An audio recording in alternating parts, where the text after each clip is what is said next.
तरी गोड आहे का माणसं वाचत नाहीत. 18 वेळात खूप गोड सिद्धांत सांगतात. माऊली म्हणतात नाही बाळा वाचणार का. या जगताच्या आदिवरी माझ्या ज्ञानेश्वरीचा एक शब्द जर कुणाच्या कानात पडला, पृथ्वी जन्मल्यापासून आतापर्यंत जर जे पाप केलं असेल ते पाप फक्त माझ्या एका शब्दात निघून जातं. महाराज दुसरा विचार आहे, एवढं पाप केलं असेल महाराज ज्ञानेश्वरी कानात ऐकू येत नाही. ही ज्ञानेश्वरीची शोकांतिका आहे. ज्ञानेश्वरी अत्यंत गोड आहे. ज्ञानेश्वरीसारखं जीवन नाही, ज्ञानोबरायांच्यासारखं प्रेमळता नाही. प्रेम हे नितांत प्रेम ज्ञानोबरायांचं आहे. आपण प्रेमासंबंधाने बोलत असताना गुणालोचन झालेला एक 3च सिद्धांत आहेत. नारद भक्ती सूत्र तुम्ही वाचत असाल. 3च. नारदांना विचारलं प्रेम आणि प्रेमाची महामर्षी, जगातले प्रेमाची शिरोबंदी नारद महर्षी. नारदांना विचारलं प्रेम काय. काही नाही, तस्मानी परम प्रेम रूपाचे. प्रेम त्याला म्हणावं जे परम आहे. बरं दुसरं काय. काय नाही. बघ ते प्रेम प्राप्त झाल्यानंतर काय स्थिती होते. यत प्राप्त्यम. प्राप्त झाल्यानंतर काय होते. यत प्राप्त्यम न किंचिदांचंती न शोचती न द्वेष्टी न रमते. आता गंमत खूप आहे. प्रेम जर प्राप्त झालं तर किंचिताची सुद्धा अपेक्षा होत नाही. गावातनं बोर्ड बघायला सरपंच झालेले आहे. किंचिताची अपेक्षा राहत नाही, त्याला प्रेम म्हणतात. न किंचिदांचंती न वांछिती न शोचती. जीवनात कुठलाही प्रसंग येऊ दे, प्रेम जर आला असेल तर दुःख होत नाही. प्रेम आलेलं असतं. न शोचिते न द्वेष्टी. वैरी जरी आला तरी दुःख येत नाही, कारण की प्रेम हृदयात आले असेल. न द्वेष्टी न रमते. ज्ञानेश्वरी शिवाय इतर कशातही रमणं नाही. न रमते आणि नास्तो भवती. ज्ञानेश्वरीच्या स्वराशिवाय इतक्या कशातही उत्साह वाटत नाही. याला प्रेम आलं म्हणतात. यातला कुठला प्रकार आपल्या जीवनात आलेला आहे ते आता ज्ञानोबराला समजते. प्रेम अतिशय इतकी गोड कल्पना आहे ज्ञानोबराची. प्रेम काय आहे ती. प्रेमाला आमच्या या कलियुगात इतकं बदनाम केलेलं आहे. राधाकृष्णाचं नाव.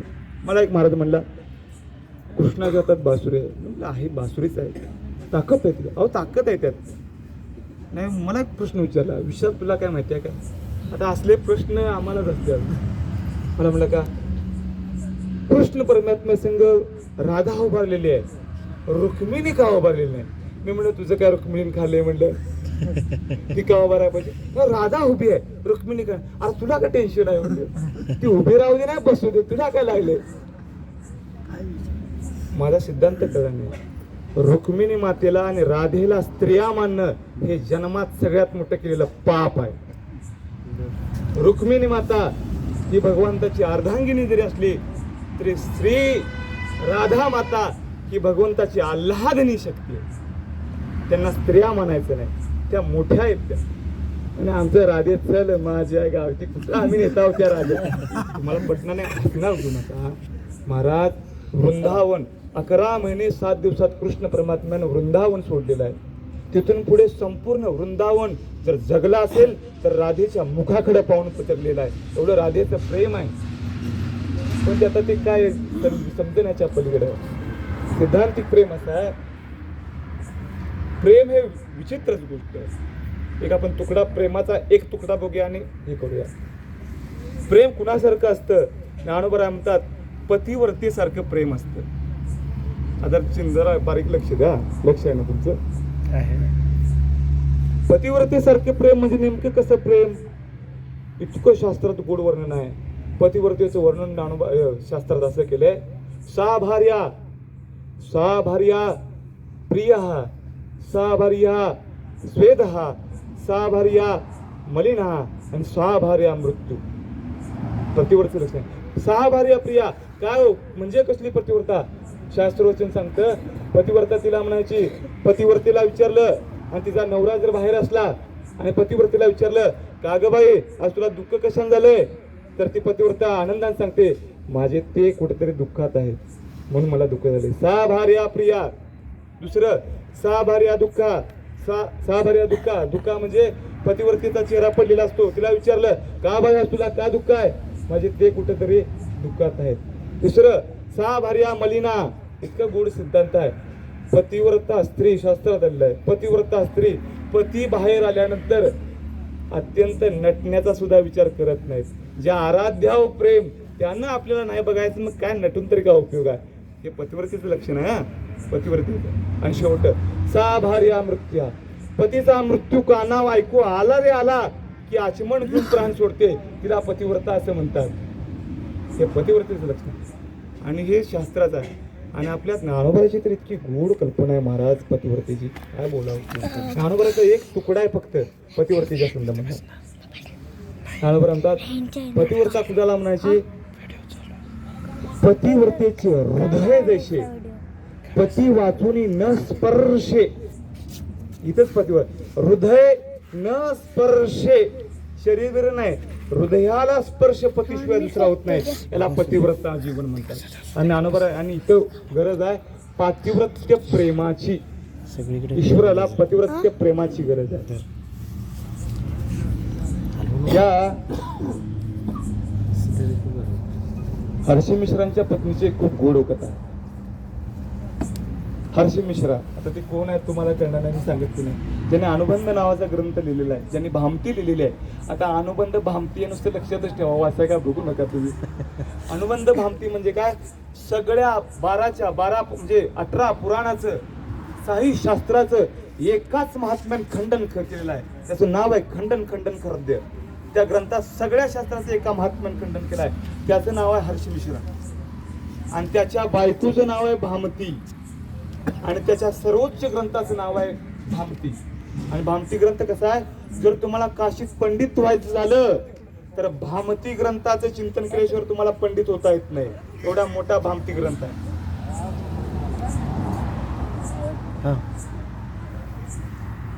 हा भामती ग्रंथ आहे. त्या भामतीची खूप जीवन कथा खूप गोड आहे. हर्षी मिश्रा खूप काळजीपूर्वक आहे का? हर्षी मिश्रा काय करतो? आम्ही थांबवा म्हणतो त्यांना तर थांबव.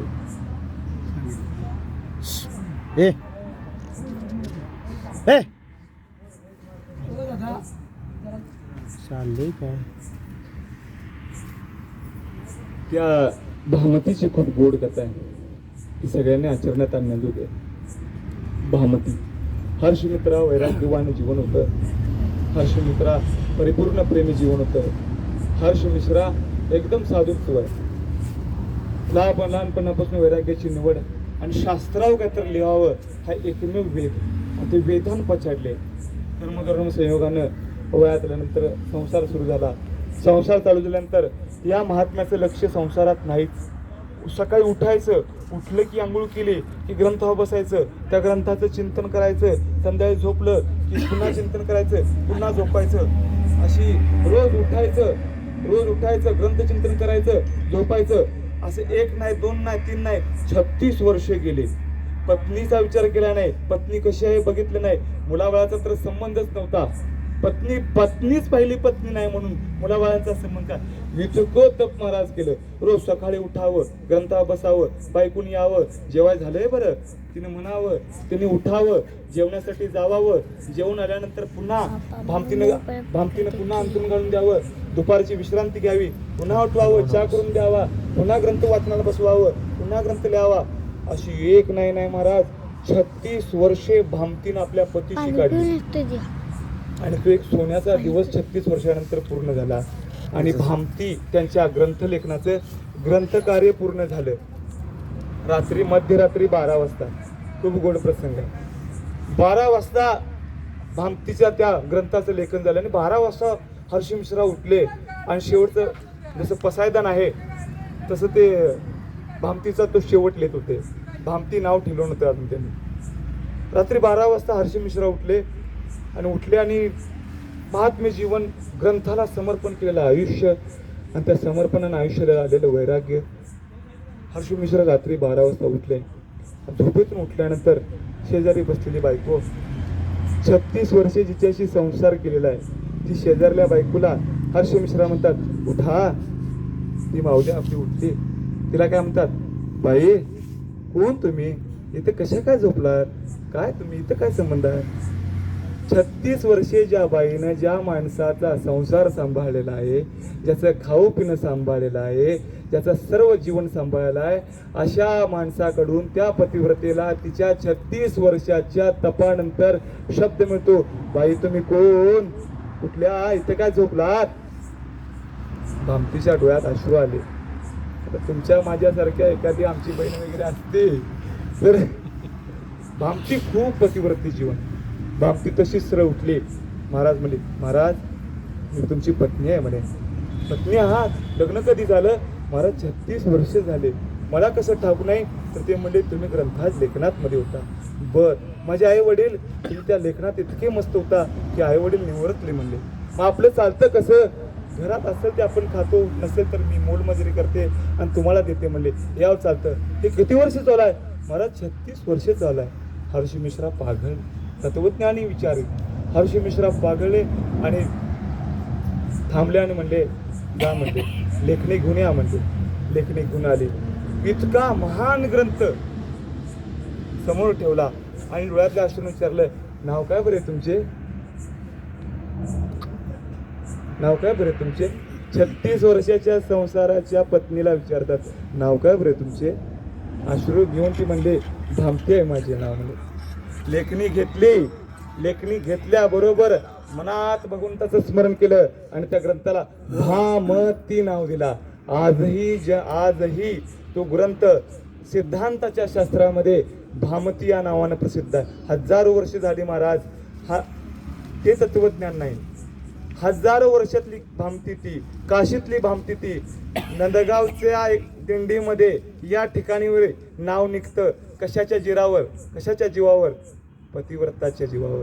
पतिव्रता जैसे आले वार्धक्य का, या पतिव्रतेच्या जीवावर. इतकं पतिव्रतेचं जीवन मोठं आहे, महान आहे. पतिव्रतेचं जीवनच वेगळं आहे. आणि ज्ञानोबरायला पतिव्रतेचे हृदय जैसे. आता आमच्या सगळ्या काकी चालत आलेल्या आहेत. महाराज मी तर एक ज्ञानेश्वरची म्हणजे सेवा करतोय. मला इतका अभिमान आहे या काकींच्या, आमच्या सगळ्या मला आई स्वरूप आहे. का अभिमान आहे ती लक्षात घ्या. ज्ञानोबराची एक उभे आहे, एकच उभे आहे. पतीची या मता अनुसरुनी पतिव्रता अनायसे आत्महिता साध्य होय. पतिव्रतेला दुसरं काहीच नाही. पतीच्या पुढच्या पावलावर मागचा पाऊल टाकला, पतीला नाही भेटला पण त्या पतिव्रतेला देव भेटतो. एवढा ज्ञानोबरायचा महान सिद्धांत आहे पतिव्रतेचा, दुसरा विषय नाही. मला म्हणून अभिमान आहे आपल्या सर्व कार्याशी काही आल्यात. किती मोठं जीवन आहे. आणि ज्ञानोबराय तर हे संपूर्ण समाज महाराज वेगळा आहे, ज्ञानोबराय वेगळा आहे. ज्ञानोबरायची जर स्त्रीबद्दल कल्पना तुम्ही केली, ऐकली तर कोण ज्ञानोबराय त्याचा अभिमान वाटेल. हे सगळ्या आता चालू आहे. हे असं स्त्रिया नकोत, हे नकोत, काही नाही महाराज. ज्ञानोबरायला कधी तर ज्ञानोबरायचा 18वा अध्याय वाचा आणि ज्ञानोबरायची एका स्त्रीबद्दल कल्पना काय ते बघा. ज्ञानोबराय काय, ज्ञानोबराय गोड बोलतात, काय सांगावं महाराज तुम्हाला. ज्ञानोबराय स्त्रीला काय म्हणतात बघा, सर्व भावेशी पतिव्रता क्रीडे पतीशी तिने जाणते अशी तत्वे केली, तपे केली. ज्ञानोबराय म्हणतात, बाबा रे, स्त्री कोण सामान्य जीवन नाही आहे. सकाळी 5 वाजल्यापासून उठल्यानंतर घरचा सांभाळ करणारी, संध्याकाळी 11 वाजता सगळ्यांचं झाल्यानंतर झोपणारी अशी स्त्री म्हणजे तिचं प्रत्येक काम हे ज्ञानोबराया कर्म नाही तप म्हणून गमतात. एवढं ज्ञानोबराय स्त्रीला मानतात. प्रत्येक स्त्रीचं सकाळपासून संध्याकाळचं काम तप आहे आणि पुरुषाचं प्रत्येक काम हे कर्मात मोडलं जातं. त्याला शास्त्राचा अंकुश लावला जातो. स्त्रीला कुठलाही अंकुश नाही. तिचं प्रत्येक कर्म हे तप म्हणून गणलेलं आहे. इतका ज्ञानोबरायचा गोड सिद्धांत आहे बरं.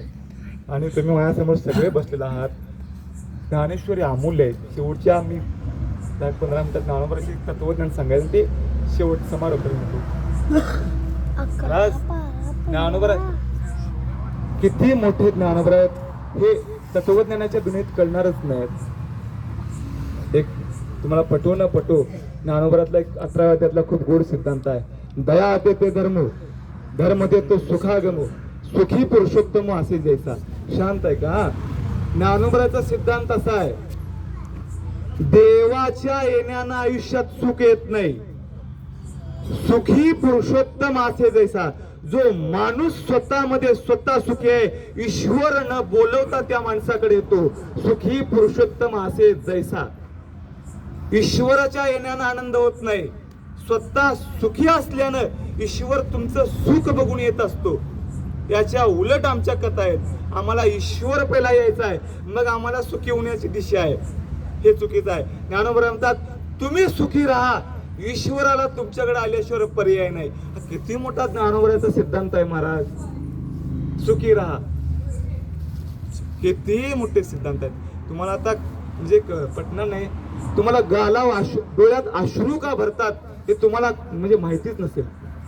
सगळ्यांना माहिती आहे अश्रू येतात, कुणाला अश्रू आला नाही असा दुर्मिळच प्राणी असेल. अश्रू का येतात कधी कल्पना केल्या? ज्ञानोबाचं ज्ञान सांगतो. माऊलीला विचारलं का अश्रू? अहो काय नाही असं ज्ञानेश्वरता आहे, का अश्रू येतात? ज्ञानोबाचा इतका गोड सिद्धांत आहे. काय? स्वसुखाचे नाही बळे. अंतकरणात जर सुख वाढलं तर त्या सुखाची ताकद एवढी असते, निघायचं कुठं कळत नाही, म्हणून डोळे पाण्याने भरतात. याला ज्ञानोबा म्हणतात.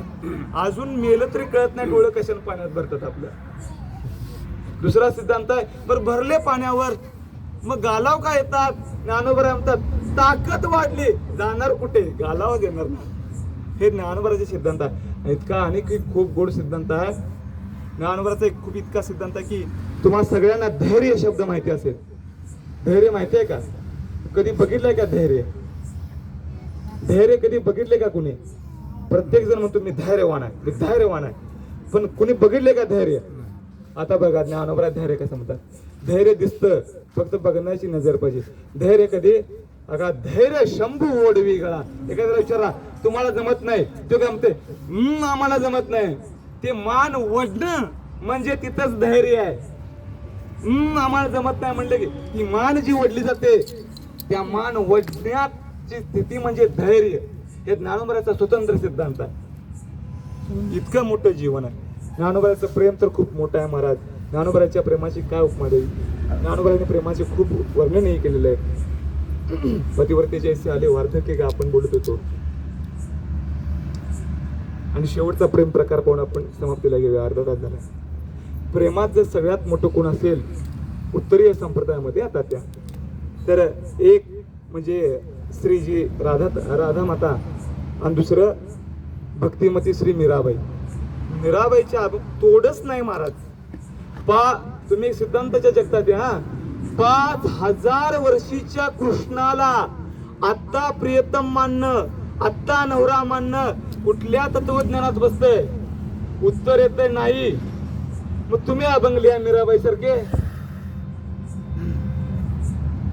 मीराबाईचं प्रेम अत्यंत वेगळं आहे. प्रसंग सांगण्याने शेवट करूया आपण. मीराबाईचा खूप गोड प्रसंग आहे. मीराबाईच्या गावात भागवत कथा चालू असते. कथा झाल्यानंतर परमात्म्यावर प्रेम जडतं आणि साधू वृंदावनासाठी जायला निघतात. आणि जाता जाता मीरा आडवी पडते आणि म्हणते परमात्म्याच्या भेटीला मला यायचंय.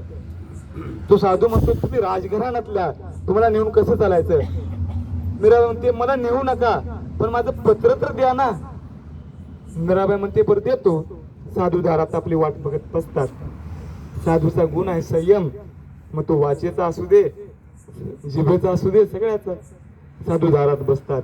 मीरा आत पत्र लिहायला जाते. अर्धा तास झाला, तास झाला, 2 तास झाले. मीरा बाहेर यायला तयारच नाही.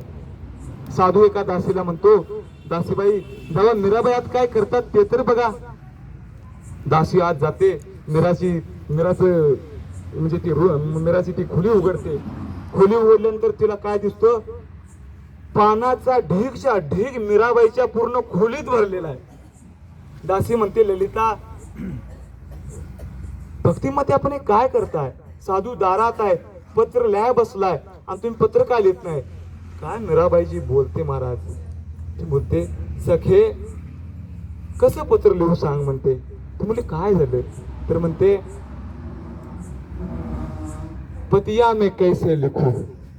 पत्र कसं लिखू? का तर पतिया में कैसे लिखू का म्हणले तर कलम धरत कर कापत. त्या कृष्णासाठी काय तर लिहायला बसलं तर हातात पेन घेतला तर त्याच्या प्रेमानं हात माझे कापतात.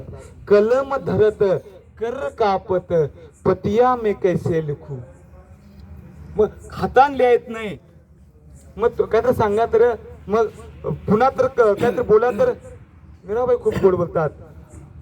सखीला म्हणतात, सखे हातांचं कसं कसं तर मी पत्र लिहिते. आणि का गोड सिद्धांत सांगतात, कसं तरी माझं हृदय हे कृष्ण लिहितं. आणि कृष्ण लिहिल्याला जर डोळ्यांनी वाचलं रे वाचलं, डोळे आपोआप त्या कृष्ण या शब्दाला भेटण्यासाठी अश्रूच्या रूपात जातात. दो नैन रडला आहे पतिया में कैसे लुकू. मग ते म्हणतात नाव घ्या, तर म्हणतात काय प्रेम म्हणतात. मीराबाई म्हणते, हे सखे त्यांचं नाव कसं घेऊ त्या प्रियतमाचं. का बात सुनत छातिया कापत. कृष्ण ऐकलं की छाती कापायला लागते. काय महाराज प्रेम आहे. बात कहत छतिया कापत, मन डरराय, मनात अशी भीती वाटते. 5000 वर्षापूर्वीच्या कृष्णाचं नाव घेतलं की तिला धडधड वाढते. आणि मग काय काम काय तुमचं त्यांच्याकडे, तर ती खूप गोड बोलते. ती म्हणते इतकंच काम आहे. काय मीरा के प्रभू गिरिधर नागर. काय काम आहे बंगला, काय नाही. मग काय काम आहे. मीरा के प्रभू गिरधर नागर, दो चरण केवल दिखाए, पतिया में कैसे लिखू लिख्योरी न जाए. हे प्रेम आहे. हे प्रेमाचं जीवन आहे. प्रेमाचे सिद्धांत आहेत. प्रेम अत्यंत गोड आहे. प्रेमाचं किती बोलावं महाराज. प्रेमाचा शब्दही खूप गोड आहे. पण त्यासाठी खूप तत्वज्ञानी आणि चिंतनीय माणूस पाहिजे. आपलं आता माझे अर्धा तास झालेले आहेत. एकच शेवटचा सिद्धांत सांगतो आणि मी संपवतो. महाराज माझा एक वैयक्तिक असा अनुभव काय नाही मला. गेल्या महिन्यात मी जरा अनुभवामृत वाचत होतो त्यांच्या त्यांच्या सांगताना मला. आणि मला खूप त्या हरिभक्तपारायण वैकुंठवासी प्राप्तस्मरणीय मामासाहेब दांडेकर खूप गोड बोलतात. अमृत अनुभव कुणी वाचायचा. ज्या संतांना ईश्वराचा साक्षात्कार झालेला आहे अशा संतांकडून जर चूक झाली तर ती कुठं चूक झाली ही समजून घेण्यासाठी अमृत अनुभव वाचायचा. तो पत्र अनुभव अमृत वाचायचा नाही. आता तो साक्षात्कार होणं, मग आपण चुकणं, मग आपण अमृत अनुभव, मग कुठं आपण आहे बघा. ज्ञानोबरा म्हणतात. मला ती शेवट उभी सांगायची आणि संपवायचं, त्यासाठी मी खास घेतलं. आणि अनुभव अमृत ग्रंथाची खासियत आहे, तुम्हाला जो अनुभव आलेला आहे जेवढाही परमार्थात त्यातली एकच ओवी तेवढी लक्षात राहते, इतर काही लक्षात राहत नाही. त्याला अनुभव अमृत म्हणतात. आता तुम्ही वाचून बघा कधी तर. हा ज्ञानोबराचा सिद्धांत आहे. आणि इतका वारकरी संप्रदाय श्रेष्ठ आहे तात्या. काय ज्ञानोबर आहेत महाराज. कोण आहेत ज्ञानोबर. ज्ञानोबर म्हणतात उपसराचे बळ तैसे नोहे बळ, हा निखळ चक्रवर्ती. कुणाच्या ताकदीनं माझा गुरु मोठा नाही, स्वतःच्या हिमती मोठा आहे. ते माझे निवृत्ती गुरुनाथ आहेत. आणि कोण निवृत्तीनाथ कोण आहेत. अगा शिवही पुसे मुहूर्त जया जोशी आते. भगवान शंकर समाधीला जाण्यासाठी मुहूर्त जर कुणाला विचारते असतील तर ते निवृत्ती दादाला आहेत. अरे अशा निवृत्ती दादाचा मी चेला आहे. आणि मला इतका अभिमान आहे महाराज, त्या ज्ञानोबराच्या वारकरी संप्रदायाचे आपण आहोत, पायिक आहोत. कुठं आपण कुठतरी कुणाकडे तरी भंडारा मागायला जातोय. काय लायकी आपली महाराज, मला माफ करा. हे ज्ञानोबर माहीत नसल्यामुळे. ज्ञानोबराचा अनेक सिद्धांत घ्या, समजून घ्या. ज्ञानोबर म्हणतात असो शंकर असो विष्णू, शंकरान तुम्हाला नाही सांगितलं चालेल. किती स्वाभिमान आहे ज्ञानोबराला. विष्णून सांगितलं नाही वारकरी संप्रदायाला चालेल, पण मी समर्थ आहे, नाही ते ज्ञान तुम्हाला देतो, माझ्या गुरुची साथ आहे. हेच ज्ञानोबर आहे महाराज. ज्ञानोबरासारखा स्वाभिमानी जीवन नाही महाराज. एक सिद्धांत सांगूया आणि संपूया. ज्ञानोबर म्हणतात जीवन जगायचं असं जगा. कसा, आपण एक सिद्धांत चर्चेला होता. कसा, निशंक सफागार आणि पंचानन. कीर्तनकार असाल, प्रवचनकार असाल, भक्त असाल, कुणी असाल, जगायचं तर ज्ञानोबर म्हणतात निशंक सफाकारी आणि पंचानन. एखाद्या सिंहासारखं जगायचं. पण किती कल्पना आहे. निशंक सफाकारी म्हणजे दयाळू सिंह. तुमचं जगणं सिंहासारखं पाहिजे.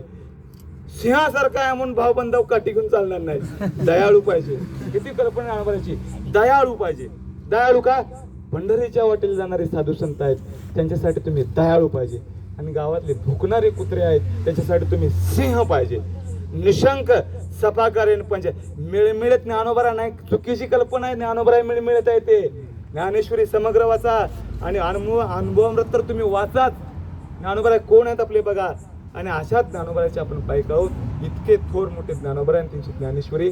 आणि पंढरपूरला काय जायचं तर माझा तर एकच मन आहे, ज्या ठिकाणी आपल्या ज्ञानोबराचे चरण लागलेले आहेत, ज्या ठिकाणी आपल्या तुकोबारांचे चरण लागले आहेत, त्या अशा अनुपम्य ठिकाणाला आपण जाणं आपले यती कर्तव्य आहे. आणि त्यासाठीच ही आपली वारी आहे. आपण घेतलेली उभी होती देखा नवलतया प्रभूचे अद्भुत प्रेम भक्ताचे, जे सारथ्य आपण पार्थाचे करत असे. अद्भुत प्रेम हा प्रकार आपण चालू आहे. हे काय माझं नाही, मी मारुती बुवा कुरेकर या अद्भुत प्रेम भक्तांचे प्रकरण त्यांनी चालू आहे त्यांचं. आणि मी ते ऐकत होतो. इतकंच माझी सेवा आहे. पहिली सेवा सगळ्या संतजनांच्या चरणावरती. आणि विशेष करून म्हणजे मी अनुभवलेलं जेवण आहे. 4-5 माणसं आमच्या गावची जी 15 दिवसापूर्वी ज्यांची वारी चालू झालेली आहे, तुम्हाला माहीत नसेल पण मी त्या गोष्टीचा साक्षात्कारी आहे. हरिभक्त सगळेच 4 महाराज. आणि ज्ञानोबराची एक ओवी सांगण्याने सगळ्या ज्ञानोबरांचा जीवनात धन्य झालो का, तैसे गा श्री निवृत्ती राया. का मी धन्य झालो, तैसे गा श्री निवृत्ती राया. हातातळी सुखाविले या, आता निवांत चिमिया भोगावे. या देव माणसांच्या हाताखाली आम्हाला घातलं. ज्ञानोबरा म्हणतात माझ्या कृपा झाली. पुंडलिका वरदारी विठ्ठल श्री भगवान